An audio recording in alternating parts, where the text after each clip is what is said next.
21वें श्लोक का शांकर भाष्य। बाह्य स्पर्शेषु, इसी व्याख्या कर रहे। बाह्य स्पर्शेषु मने बाह्याश्चते स्पर्शाश्चेति बाह्य स्पर्शाः। स्पर्श से क्या लेना? तो इंद्रिय का विषय कहते नहीं। स्पृशन्ति स्पर्शाः शब्दादयो विषयाः। शब्दादि सारे विषयों को यहाँ स्पर्श से कह दिया गया। तेषु बाह्य स्पर्शेषु आसक्त आत्मा अंतःकरण यस्य, उन विषयों में आसक्त नहीं है, सक्त नहीं है। आत्मा माने अंतःकरण जिसका, उन्हें कहा जाता है बाह्य स्पर्शेषु असक्तात्मा। यस्य स्वयं असक्तात्मा विशेष प्रीति वर्जित सन। कहने का तात्पर्य विषयों में प्रीति से रहित होकर के विन्दति लभते, ऐसे व्यक्ति लाभ करता है। क्या लाभ कर रहा है? आत्मनियत सुखम तद विन्दति इत्येतत्। आत्मा में जो सुख स्वरूप है वो प्राप्त करे, अक्षय सुख है वो प्राप्त करेगा। स ब्रह्म योग युक्तात्मा, ब्रह्मणी योग है इति ब्रह्म योग, योग मैंने समाधि इति ब्रह्म योग, ब्रह्म में ही समाहित है चित्त जिसका, उसको कहते हैं ब्रह्म योग। तेन ब्रह्म योगेन युक्ता, उस ब्रह्म योग से युक्त है जो समाहित, तस्मिन् व्यापृत माने आत्मा चिंतन, ब्रह्म चिंतन में निरंतर व्यापृत है, व्यवहृत है मन जिसका। अर्थात आत्मा के यहाँ भी शब्द है अंतःकरण अर्थ लेना। अंतःकरण यस्य स ब्रह्म योग युक्तात्मा सुखम अक्षयम अश्नुते प्राप्नोति इत्यर्थः। अक्षय माने अविनाशी सुख को वह प्राप्त करता है। तस्मात् बाह्य विषय प्रीते है क्षणिकायाः इंद्रियाणि निवर्तेदिति। इसीलिए साधक मुमुक्षु का काम क्या है? कहते बाह्य जो विषय प्रीति है, जो क्षणिक सुख प्रदान करने वाली है, उससे इंद्रियों को निवृत्त करना चाहिए। और आत्मनि अक्षयम सुखार्थी इत्यर्थ, जो आत्मा में अक्षय सुख को चाहने वाला है उसका कर्तव्य बाह्य विषय से सुख से निवृत्त होना पड़ेगा, विरक्त होना पड़ेगा। संक्रांति टीका। बाह्य स्पर्शेष्वति, यह आत्म तत्वज्ञ, जो आत्म तत्व का ज्ञाता है, आत्म तत्वज्ञ है, वह स्वयं स्वयं कैसे रहे? बाह्य स्पर्शेशो मूढ़ैर आत्मनो बहिरेव कल्पिता इति बाह्या। मूढ़ों के द्वारा आत्मा से भिन्नत्व नहीं कल्पित है संसार, मैं अलग हूँ और मेरे संसार अलग है, ऐसे मूढ़ लोग आत्मा से बहिर कल्पना कर लेते हैं विषयभूत संसार को। और इंद्रिय ही स्पृश्यन्ते गृह्यन्ते स्पर्शः, इंद्रियों के द्वारा ग्रहण करते हैं जो, उन्हें विषयों को इसलिए स्पर्श कहा जाता है। बाह्याश्च ते स्पर्शाश्च तेषु बाह्य स्पर्शेषु शब्दादिषु, उन बाह्य स्पर्श अर्थ शब्दादि विषयों में तज्जन्य सुखेषु च, तज्जन्य सुखों में भी तुच्छत्व बुद्धिया, तुच्छत्व बुद्धि एक, और दूसरा बंधकत्व बुद्धिया च, ये सब मेरे बंधन के कारण है। ऐसी बुद्धि से असक्तो अप्रवृत्तः आत्मा मनो यस्य सो असक्तात्मा, ऐसे अंतःकरण है जिसका, मन है जिसका, जो इन विषयों में कभी आसक्त नहीं होता।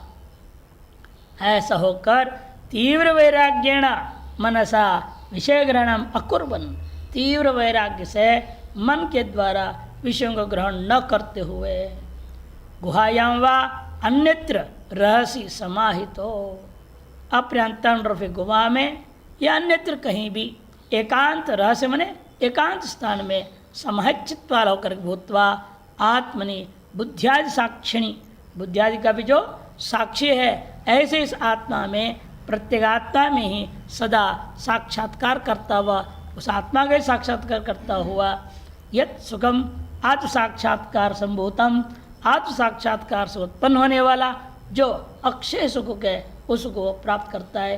विन्दति अनुभवति इत्यर्थः। सएव, ऐसा जो व्यक्ति होगा उसी को हम कहते हैं ब्रह्मविद, ब्रह्मयोग युक्तात्मा। ऐसा जब ब्रह्मविद है वही ब्रह्मयोग युक्तात्मा है। नाम रूप ग्रहणम अकृत्वा चिदाकार वृत्तिया बहिरंत सर्वत्र ब्रह्मात्र दर्शनाम, चिदाकार वृत्ति से हमेशा भीतर बाहर सर्वत्र ब्रह्माकारता ही अनुभव करता है, ब्रह्मात्र का दर्शन करता है, उसका नाम ब्रह्मयोग है। तस्मिन् ब्रह्म योगे, तार्स ब्रह्म योग में सर्वत्र सदा ब्रह्म दर्शन एव युक्त, सर्वत्र सदा ब्रह्म दर्शन से जो युक्त है, नियमित रूपेण युक्त है। तो कौन युक्त है वहाँ? आत्मा मनो यस्य, अंतःकरण जिसका। स ब्रह्म योग युक्त आत्मा, ऐसे व्यक्ति को ही ब्रह्म युक्त आत्मा कहा जाता है।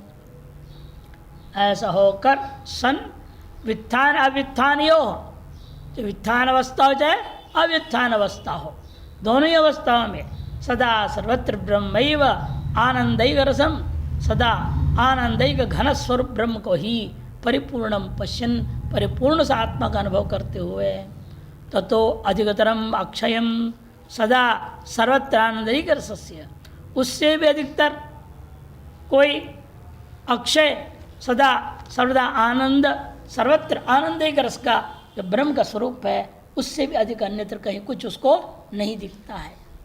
बुद्धिवृत्तेर विषयत्वाद विच्छित्ति रहितम सुखम, बुद्धिवृत्ति का भी विषय हो जाने से बाकी सब सुख क्या होता है?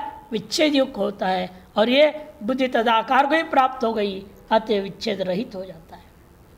सुखम स्वरूपानंदम अष्टुत इत्यर्थ, सुख से लेना है स्वरूपानंद, स्वरूपानंद को ही वो प्राप्त कर लेता है।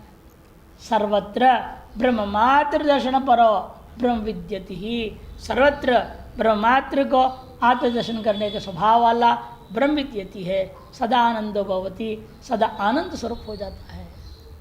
अत्र अयम अभिप्राय, यहाँ कहने का अभिप्राय क्या है? भगवान का बता रहे। गुहादौ रहसि समाधिं कुर्वन्त समाधि काल एव आत्मानंदानुभव न तो सर्वदा सर्वत्र।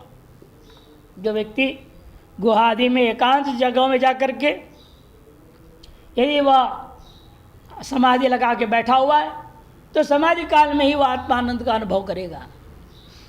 विचित काल बाहर आ गए तो फिर संसार व्यवहार चलेगा उसका, ये स्थिति हो जाती है। न तो सर्वदा सर्वत्र, सर्वदा सर्वत्र नहीं हो पाता। ये अंतर है एकांत में समाधि बैठने वाला और ब्रह्मज्ञानी में, ये अंतर बता रहे हैं। एकांत में जो समाधि बैठने वाला समाधि काल में आत्मानंद अनुभव कर रहा है, तद भिन्न काल में नहीं होता। ब्रह्मयोग युक्त आत्मनस्तु, और ब्रह्मयोग युक्त आत्मा है जो बहिरंत सदा सर्वत्र, भीतर बाहर, समाधि में हो, जागृत में हो, विच्छित हो या अविच्छित हो, सभी अवस्थाओं में भीतर बाहर सदा सर्वत्र ब्रह्मानंद का ही अनुभव करता है। निरर्गल, निष्कंटक, निष्प्रतिबंधक, बिना कोई प्रतिबंध का सर्वत्र ब्रह्मानंद का अनुभव करता है। ये अंतर है दोनों में। ये योग और वेदांत में अंतर है। योग का अंतिम ये योग समाधि काल में तो रहता है, आत्मा में तदा दृष्टो स्वरूपे वस्थानम, इन बाकी बाहर आ गया तो वही गृहस्थी जैसे रहने लग जाता है। कारण क्या है? जीव ब्रह्म एकत्व के ज्ञान का अभाव, ज्ञानाभाव के कारण से होता है। और ज्ञान से जो समाधि है वो बात अलग है, उसमें सदा जागृत हो, चाहे समाधि में हो, चाहे सुषुप्ति में रहेगा, तो भी उसको सर्वत्र ब्रह्मानुभव रहता है। जो सुषुप्ति का वो अधिष्ठान है, वो उसका भी वो प्रकाशक है, सबका प्रकाशन कर रहा है, अतएव सदा और सर्वत्र ब्रह्मानंद का अनुभव होता है। ये अंतर होता है। टिप्पण, निस्संगत्व विशदयति, निर्द्वंद्वत्व के बाद दूसरे में है निस्संगत्व, उसको स्पष्ट करते हुए कह रहे बाह्य स्पर्शेषु इति। निर्द्वंद्वत्व से इदमेव फल यत् निस्संगत्व, निर्द्वंद्वत्व का यही फल है कि आप निस्संग हो जाएंगे। आत्मानं चेद विजानीयाद अयमस्मीति पुरुषः किमिच्छन् कस्य कामाय शरीरं मनुसंजवरेत्। ब्रजाण्ड को प्रश्न इसलिए कहा, एक बार आपने जान लिया, आत्मानं चेद विजानीयाद, आत्मा को जान लेता। कैसे जान लेता है? अयम अस्मि, ये जो मैं जो अभी तक जीव समझ रहा था, यही वास्तव ब्रह्म, इस अलग ब्रह्म कुछ नहीं है। अयम अस्मि इति पुरुष, तब उसके बाद किम इच्छा, किसकी इच्छा से, किस कामना को लेकर के इस शरीर में दोबारा वो संबद्ध रहेगा? उन्हें नहीं रहेगा। वार्तिककार ने भी कहा है, आत्मानंद श्रुत साक्षात मानेन अविषयीकृत दृष्टानंदाभिलाषंस न मंदी कर्तुम अप्यलम। आत्मानंद जो श्रुतियों से द्वारा जानकर अनुभव किया है, साक्षात्कार कर लिया गया है, मन के द्वारा विषय किया हुआ नहीं है। मान माने प्रमाणों के द्वारा विषयीकृत नहीं है। प्रमाण क्या? इंद्रियादि प्रमाण है, इन प्रमाणों से विषयीकृत नहीं होता। वह साक्षात अप्रोक्ष वो, यह साक्षात अप्रोक्षात ब्रह्म सर्व प्रमाण निरपेक्ष स्वात्मानुभूति स्वरूपानुभूति होती है।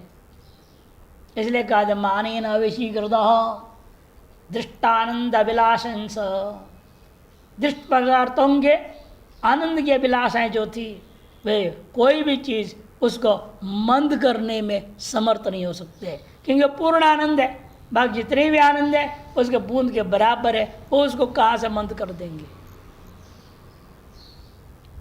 भारते च महाभारत में भी कहा, यच्च काम सुगम लोके यच्च दिव्यम महत् सुगम तृष्णाक्षय सुखस्यैते नारद षोडशीं कलाम। जो कामना से जन्य सुख इस लोक में और द्युलोक में जो अपने पुण्य के प्रताप से प्राप्त महान सुख, ये सब के सब तृष्णा का क्षय से उत्पन्न जो आनंद है उसका एक कला के बराबर भी नहीं हो सकते। नारद षोडशीम कलाम अपनी, 16 कलाओं में से एक कला के बराबर भी नहीं है। संसार भर के सकल प्रकार का सुख प्राप्त हो जाए वो उसके एक कला के बराबर नहीं हो सकता। ऐसे आत्मानंद है, पूर्णानंद है। सुषुप्ति में और एतार्थ ब्रह्म ज्ञान की समाधि में क्या अंतर है वो बता रहे। सुषुप्त त्वम पदार्थ सुगम एवं अनुभवती, समाधो तो तत्पदार्थ ऐक्यानुभवेन पूर्ण सुगम एवं अनुभवती इति भाव। सुषुप्ति में तम पदार्थ से परिचिन्न सुख को अनुभव करता है, लेकिन समाधि ब्रह्म विद्या रूपी ब्रह्म ज्ञान से उत्पन्न जो समाधि में तो तत्पदार्थ के साथ ऐक्य के अनुभव के द्वारा पूर्ण सुख को अनुभव करता है। ये अंतर है। इतश्च निवर्तेत, इस कारण से भी आपको सांसारिक विषय भोग से निवृत्त होना चाहिए। ये भाष्यकार अवतरण का दिए अगले श्लोक के लिए। अने वैराग्य होगा कैसे? इसे तीसरे नंबर में क्या था? काम आदियों में दोष दृष्टि देखना। वही दोष दृष्टि बता रहे। क्या दोष दृष्टि करना है आपने वो बता रहे अगले श्लोक में। नानो बाह्य स्पर्शेषु सक्ता आत्मयुक्ति अनुपयुक्ता, बाह्य विषयों में आसक्ति रहिता अंतःकरण है, ये जो आपने कहा वह अनुपयुक्ता, उपयुक्त नहीं है, उचित नहीं है। क्यों? ब्रह्मविदः काले विषय को सुखमपि अस्तु, ब्रह्मवेत्ता को भी जागृत आदि काल में विषयजन्य सुख भी होवे। बढ़िया भंडारा मिलेगा तो ब्रह्मज्ञानी को खुश नहीं होगा, सुख मिलता होगा। पूर्व पक्षी कहता है बढ़िया खाने पीना मिल जाए, बढ़िया कंबल बांट रहे हो, ब्रह्मज्ञानी के सामने भी आ गया, खुश होता होगा। पूर्व पक्षी कहता है काले काले विषय सुखव्यस्तु ब्रह्मविदा सुगम ब्राह्मम चाप्यस्ति, और ब्राह्म सुख भी होवे इत्याशंकायाम न, सिद्धांत नहीं हो सकता है। पूर्व में ही निर्द्वंद्वत्व में कह चुके हैं ना, न प्रहर्षित, प्रीति को प्राप्त क्या होगा? प्रीति विषय को प्रहृष्ट नहीं होना चाहिए, और उद्विग्न भी नोद्विजित प्राप्य चाप्रियम, ये कह चुका हूँ।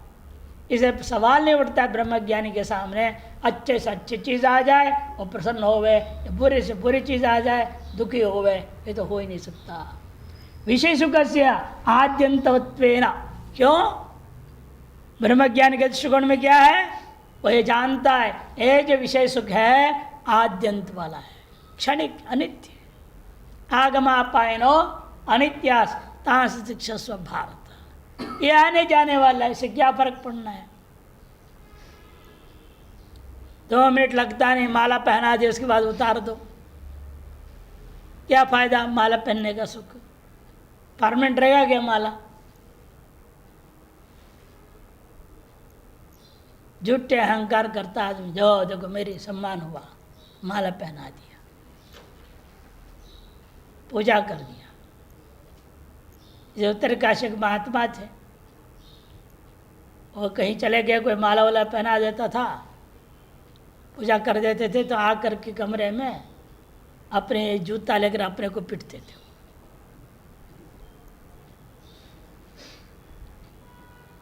कहते हैं वो तो मिला, अब ये भी लो। तो हमें पता चला, हमने कहा महात्मा जी हो तो कमरे के अंदर बंद कमरे में अपने आप को मार लेने से क्या फायदा? समाज के बीच में कोई जूता का माला पहनावे तब ना मजा आएगा। हुआ कल परसों की बात है, हरियाणा में चुनाव चल रहा था ना, कोई पार्टी का कोई आदमी कोई गांव में गया, लोगों ने पहले से रखे थे जूते की माला बना कर रखे, पहनाया उसको, और भले चिल्लाया विल्लाया, ब्रह्मज्ञानी नहीं था ना, नहीं तो खुशी से जोड़, हाँ कोई बात है, ये भी सही, जितने जूते के माला पे उतना वोट दे दो, बोलना चाहिए था।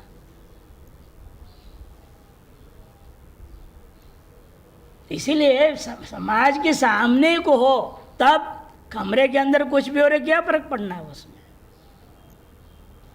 मान अपमान समय कृत्वा लाभा लाभो जिया, जो समाज में हो तब ना, दुनिया के सामने अपमान हो तो भी आप मुस्कुराते रहे, सहन करें, आनंद ले उसकी भी।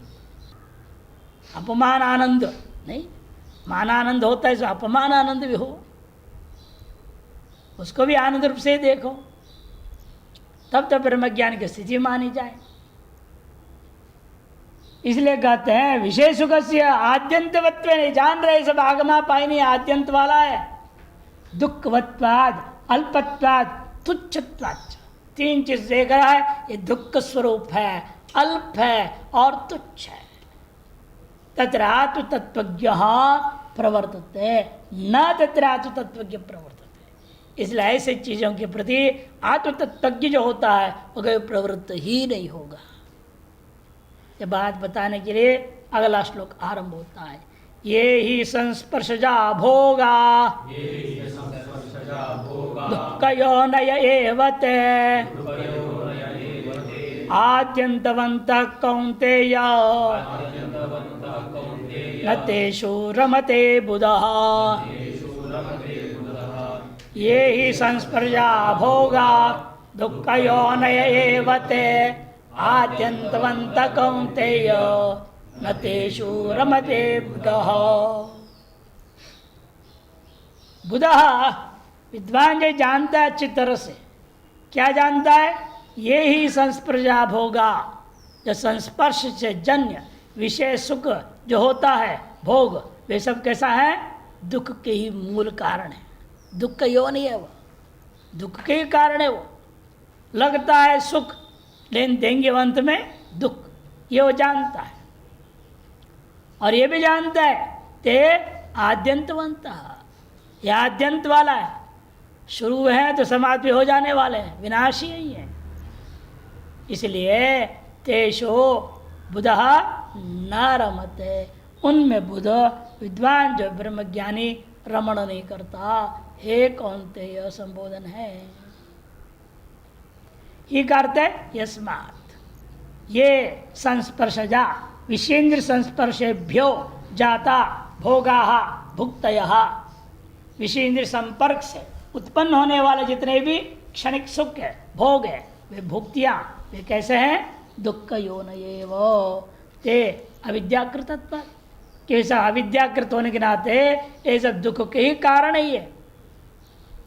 दृश्यन्ते ही आध्यात्मिक आदि दुखानि तन्निमित्तान्येव, इस लोक में यह देखने को मिलता है आध्यात्मिक आदि भौतिक और आदि दैविक जो दुख है वह सब अविद्या निमित्त की है। यथा यह लोक है तथा परलोक है भी, जैसे इस लोक में वैसे परलोक में भी है।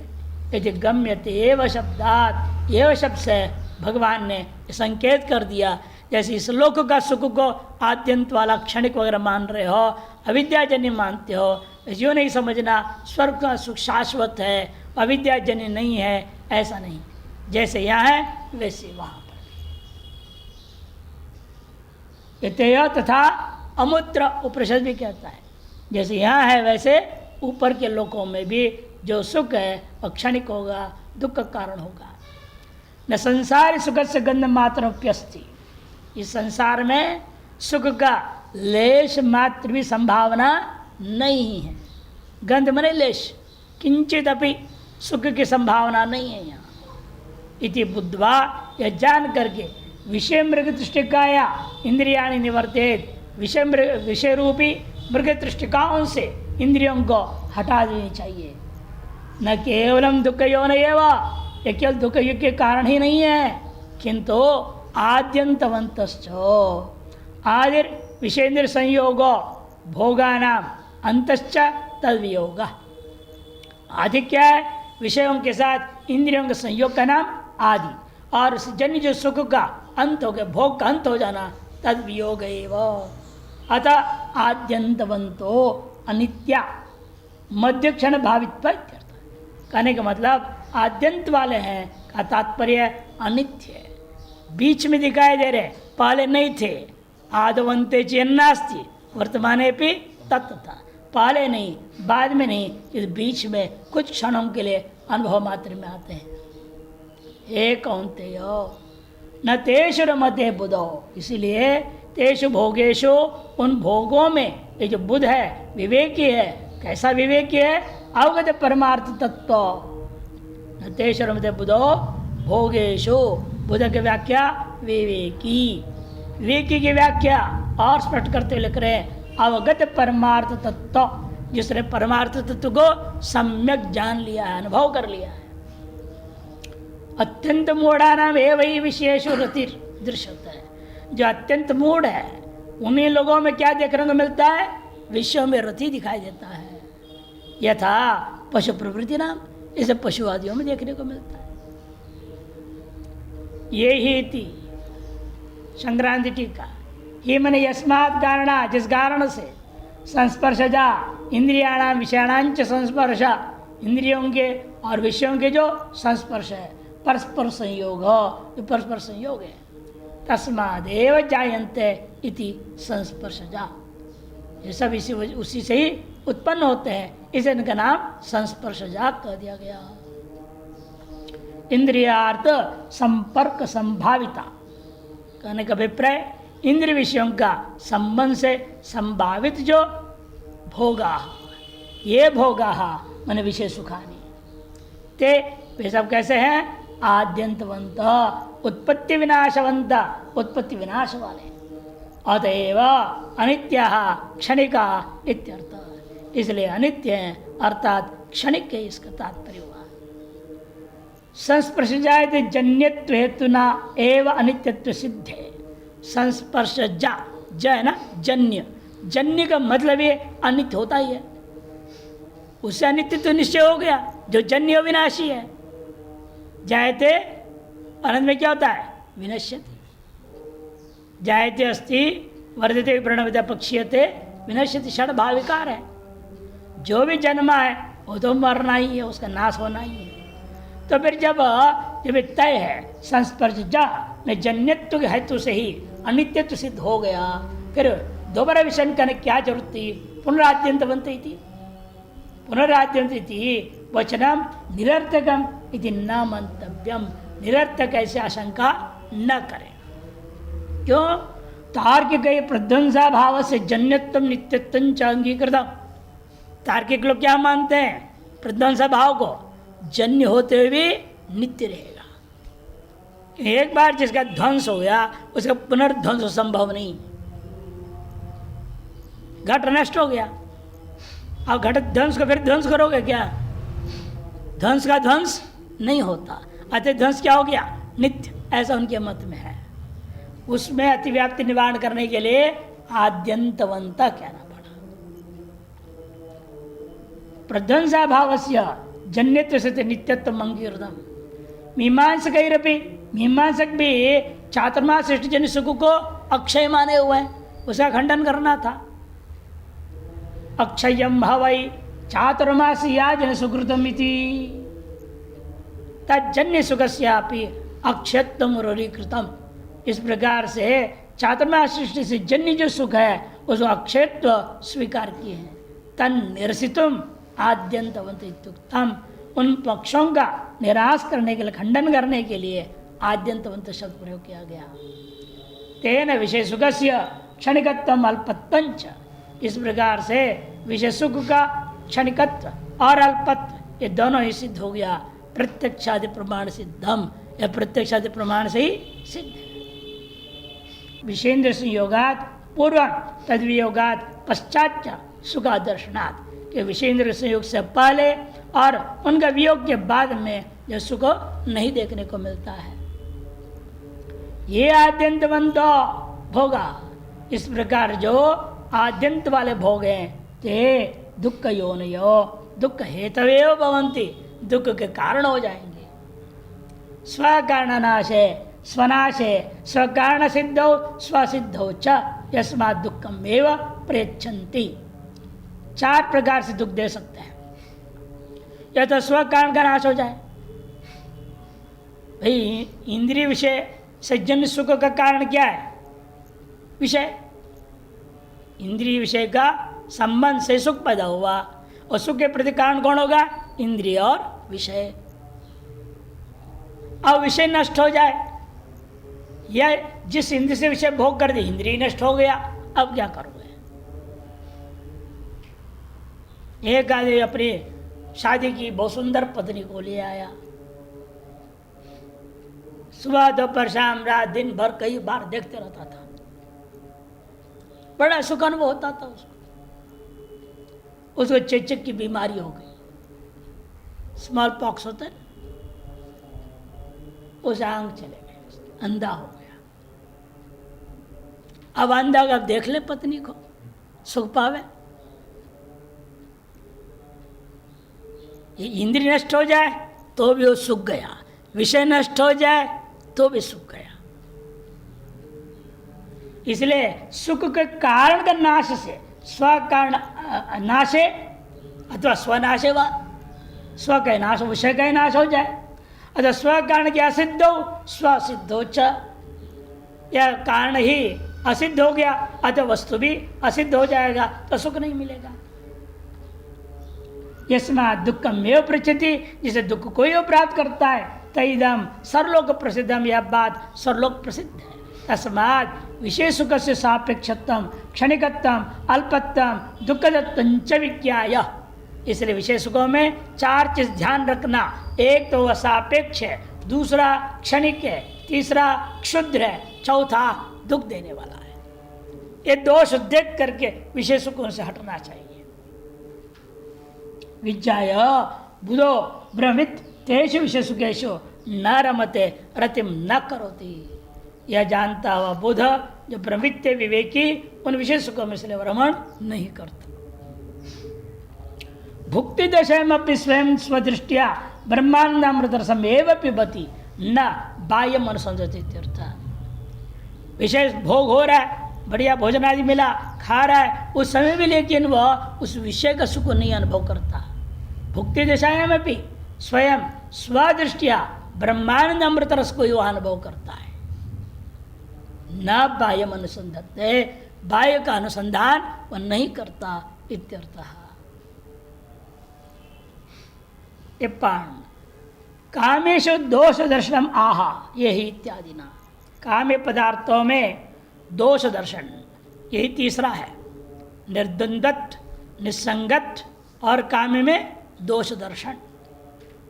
दोष दर्शनम स्वार्थ सिद्ध्यर्थश्चेत तर्हि द्वेषकारक, यही दोष दर्शन अपने किसी स्वार्थ की सिद्धि के लिए कर रहे हो, फिर उसका फल क्या होगा? द्वेष पैदा हो जाएगा। आप किसी में दोष देख रहे हो, अपने किसी स्वार्थ की सिद्धि के लिए उस वस्तु के प्रति आपके अंदर द्वेष पैदा हो जाएगा, ये भी अनुचित है। इसे जान के बता रहे हैं, यदि हम दोष दर्शन कर रहे हैं, किसी अपने स्वार्थ सिद्धि के लिए कर रहा हूं, फिर तो द्वेष का कारक होगा। यदि विवेक से कर रहे हो तो विवेका चेत वैराग्यार्थम भवति, उसे वैराग्य मिलेगा। ये अंतर है। दोष दर्शन करना, यदि हम विवेक पूर्वक दोष दर्शन कर रहे हैं, जैसे लोक व्यवहार में देखने को मिलता है, पति पत्नी में दोष देख रहा है और पत्नी पति में दोष देखती है, तो क्या होता है? आपस में द्वेष हो जाता है। अब पत्नी यदि दूसरी लड़के से बात करने लग जाए तो उसी क्यों बात कर रही थी? आज के बहुत ज़्यादा सूरत बढ़ती है, लड़ाई झगड़ा हो जाता है, गुस्सा होता है, द्वेष पैदा होने लगता है। इसे रागता दोष देख रहे हो आप, स्वार्थ में रागता अपनी स्वार्थ की सिद्धि के लिए दोष देखते हो, उस वस्तु के प्रति आपका द्वेष जरूर पैदा हो जाएगा। यदि विवेक पूर्वक दोष देख रहे हो, विवेक क्या, ये अभी जो बताया 4 नियम बता दिया था आपको कि उसमें क्या क्या है? क्षणिकत्व है कि नहीं, दुख प्रदत्व है उसके अंदर, वो दुख देने वाला चीज है, वो शुद्ध है वो, और सापेक्ष है वो। यह विवेक पूर्वक तुम देखोगे तभी द्वेष किसी वस्तु के प्रति नहीं होगा, बल्कि उसके द्वारा मिथ्यात्व दृढ़ हो जाएगा। आपको वैराग्यार्थम भवति दोषाश्च प्रमुखता पंचैव सर्वस्तुषु। दोष भी अधिकतर 5 ही माना गया है सकल वस्तुओं में। अर्चने दुखम, रक्षणे दुखम, क्षये दुखम, भोगे दुखम, हिंसा चैति। अर्जन करने बड़ा पसीना छूटता है, ऐसे थोड़ी कमाई होती है। कमाई के लिए भी बहुत परिश्रम करना पड़ता है, बुद्धि से भी, शरीर से भी, वाणी से। अर्जन करने में दुख है, अर्जन किए हुए रक्षा करने में भी दुख होता है, खर्च होता है, परेशानी। अब बचा कहाँ रखें? इनकम टैक्स वाले रेड कर देंगे ज़्यादा हो जाए तो, नहीं तो चोर लोग घुस जाएंगे। सिक्योरिटी गार्ड लगाओ, बड़ा मुश्किल काम है, रक्षा करना भी मुश्किल है, वो भी दुखदायक है। क्षय होने पर तो दुख होना ही है, इसलिए सेठ लोग क्या करते हैं? दुकान खोलते हैं, गला में हाथ यूँ करते हैं, अब ये हाथ करते हैं, हे मैया यहीं रहना। लक्ष्मी को बोलते तुम यही रहो। और आंख में हाथ क्यों लगाते हैं? इसलिए कि यदि तुम्हें जाना भी हो तो मेरे सामने नहीं जाना, मेरे को जानकारी ना हो, ऐसे तू चली जा। सामने चली जाएगी तो बड़ा दुख होगा। पहले कहेंगे तुम यही रहो, यदि जाना ही है तो आंख बंद कर, मेरे सामने नहीं जाना। क्षय में बड़ा दुख होता है कि कठिनाई से अर्जन किया, कठिनाई से रक्षा की, और फिर भी वो खत्म हो रहा है तो दुख होगा ही उसको। भोगे और भोग में लगा दो तो भी अंत में क्या मिलेगा? भोगे रोग भयम। वैराग्य शतक में लिखा है ना, भोगे रोग भयम। रोगादि की भय रहता है, रोगादि कारकत्वात्। और अंत में हिंसा भी होगी। आपके पास जितनी भी धन दौलत रहेगा उसे दूसरों के प्रति हिंसा हो रही है, दूसरा देख देख के जल रहा है, ऐसा मानसिक कष्ट आप दूसरे को दे रहे हैं। अपने ऐश्वर्य प्रदर्शन से दूसरे को दुखी कर रहे हैं। ये हिंसा हो गई कि नहीं हो गई? और ऐश्वर्य का घमंड रहता है, दूसरे वाणी से भी कट देते हो तो तड़ाके से बात करने लगेगा, इज्जत मान सम्मान बात भी नहीं करेगा। वाचिक हिंसा भी हो गई, शारीरिक हिंसा भी कर देगा वो। इसे अंतिम उसका है हिंसा में अंत हो जाता है उसका। इसलिए ये 5 दोष देखना चाहिए विषयों में। सांख्यकारिकार ने इन्हीं 5 को अलग नाम से लिया है। क्रमांक 50 सांख्यकारिका क्रमांक 50वें कारिका में एतान गणयति नामांतरैहि। क्या कहा उन्हें नाम? पारम अपारम पारापारम अनुत्तमांभ उत्तमांभ, इस नाम से इन 5 दोषों को गिनाया है।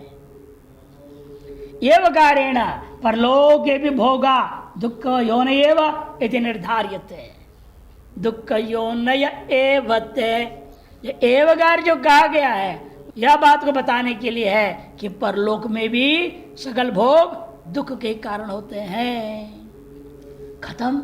यह तो ही विष्णु पुराण है। विष्णु पुराण में कहा है यावंतो कुरुते जंतु संबंधान मनस प्रियान तावंतो निखन्यन्ते हृदय शोक संगवः।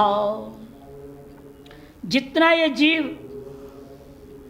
मनस संबंधात, मन के संबंध से प्रियान गुरुते, प्रिय विषयों को पैदा कर लेता है, बना लेता है, तावंत्वस्य हृदय, उसके हृदय में उतनी ही शोक रूपी शंको निखन्यन्ते, उखड़ते जाते हैं।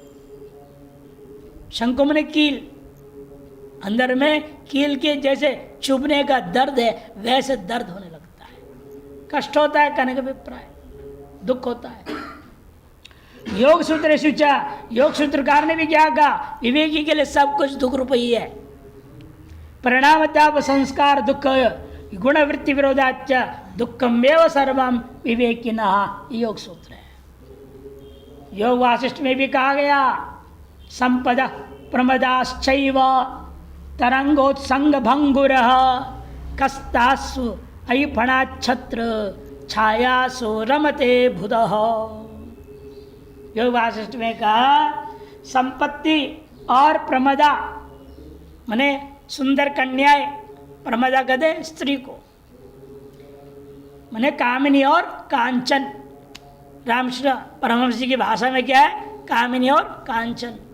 संपद माने कांचन, कामिनी हो गया प्रमदा। ये दोनों क्या है, तरंगोत्संग भंगुरः। जैसे नदी में तरंग उठा, कोई चीज सुंदर सामने आ गया, डुबकी में सब खत्म हो गया, चला गया। वैसे ये हाल है इन सब की, आते जाते रहते हैं, इनका कोई ठिकाना ही नहीं है। और इसमें सुख पाना उसी प्रकार का सुख है जैसे कस्तासु अयिफण छत्रवत छायासु। इनमें ये कैसे है, जैसे कोई आदमी सोया है धूप में और उसके सांप आ गया और फण खोल दिया, हाँ आपको लगेगा कितना अच्छा हो गया, बढ़िया नींद आ गई। नींद आए तो मक्खी आया, आपने हाथ यूं कर दिया, अब लग गई सांप को चोट, उसने मारा हुआ है, खत्म। कितने देर के लिए सुख था। अहिफण, अहिफण माने सांप का जो फण है उसकी छाता की छाया का सुख कितना देर तक मिल सकता है बताओ। वही हाल इस संसार के विषयों का सुख है। कब डसेंगे, कब आपको नष्ट कर डालेंगे, कब आपको नीचा गिराएंगे, कोई भरोसा नहीं। क्षणिक सुख के पीछे आदमी भागता है। जिस स्त्री से सुख पाता है वो स्त्री उस आदमी कितनी बेइज्जती करती है, ऐसे कोई ठिकाना ही नहीं है। सबके सामने भी कर देगी, समाज के सामने कर, कोई भरोसा नहीं, उसके मूड की बात है। और आज जब आ जाता है करवा चौथ, आरती उतारने भी लग जाएगी। ये औरत की शान है। ये आदमी का भी हाल है, जब उसे सुख चाहिए उसको बढ़िया प्रेम से पठा लेता है, और जब नहीं चाहे तो उसको पिटाई भी कर देगा। इसे क्या पाए, ये सब वैसे ही संसार चलता है। इसलिए इन विषयों के प्राप्त और क्षणिक सुख से व्यक्ति को विरक्त हो जाना चाहिए। कौन्तेय संबोधनेन स्त्री स्वभावाद अदीर्घ दर्शी अत्यंत मूढ़ता युक्ता एव, जो कौन्तेय ज्ञापन कर रहे हैं संबोधन से, स्त्री का स्वभाव है अदीर्घदर्शी हुआ करती है और अत्यंत मूढ़ता से युक्त होकर भोगों में लिप्त होती है। अथवा रतिरहिता या कुंत्या अथवा रतिरहित कुंती के समान पुत्रस्त्वम अतएव तेषु रंतुम अयोग्योसी से विषय में रमण कर योग्य तुम नहीं हो इति बोधयति। मत्स्यवन माभूत इति भाव, मत्स्य मछली के समान न हो, ये इसका तात्पर्य।